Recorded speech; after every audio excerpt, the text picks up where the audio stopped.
Larry Hoover is quoted saying, "I am no longer a member, leader, or even an elder statesman of the Gangster Disciples." Hoover wrote, "I want nothing to do with it now and forever." And I look at this in two different ways. It can be kind of, it's kind of nuanced in a way, because Gangster Disciples is the gang that commits crimes and commits genocide within the black community. Growth and development is the new age thing that's supposed to repair and fix the problems that the gang created. So he's saying, yeah, I don't want anything to do with the Gangster Disciples, but on the other hand, I want something to do with growth and development. So I think that's really not that big of a deal. Everybody knows that Larry Hoover for the past such and such years has endorsed growth and development, and he tried to take the negative connotations that come from GD and turn that into a positive. But Larry Hoover is a guy that's it's an interesting thing, because lifers do get an opportunity to go home. There are a lot of guys on YouTube who have their own channels who had life and they're home now, and a lot of times when you have a lot of influence and a lot of cachet, a lot of societal political cachet, it's very difficult to come home because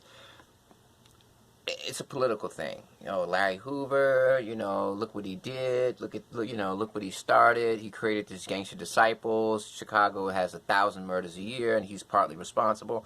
I honestly think if Larry Hoover came home today, he would probably be working with Rap-A-Lot, because if you didn't know, Jay Prince, the owner of Rap-A-Lot, has a great relationship with him.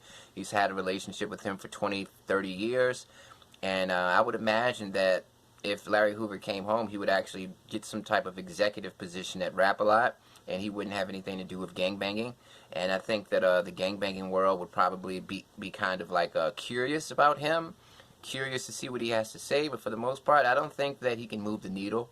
I think that these young kids in Chicago who are gangbanging, I don't think they care about Gangster Disciples or anything like that.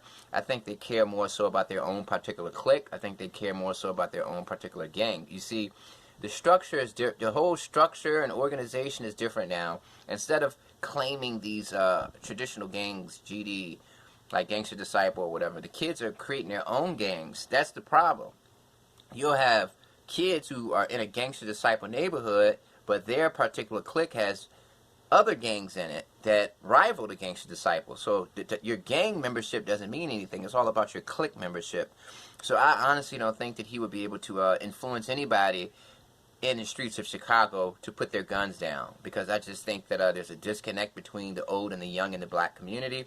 A young black male can't even name 5 black inventors. They can't even name 5 old black rappers from the 80s. So I just think that in our community, especially when it comes to the street portion of our community, there's a disconnect between the old and the young, and I think that's because hip-hop encourages and conditions us to accept the new and throw out the old. And if you keep doing that, eventually you're gonna get to a point where you're looking forward, you're not looking back, so you don't know anything, you don't know what's back there.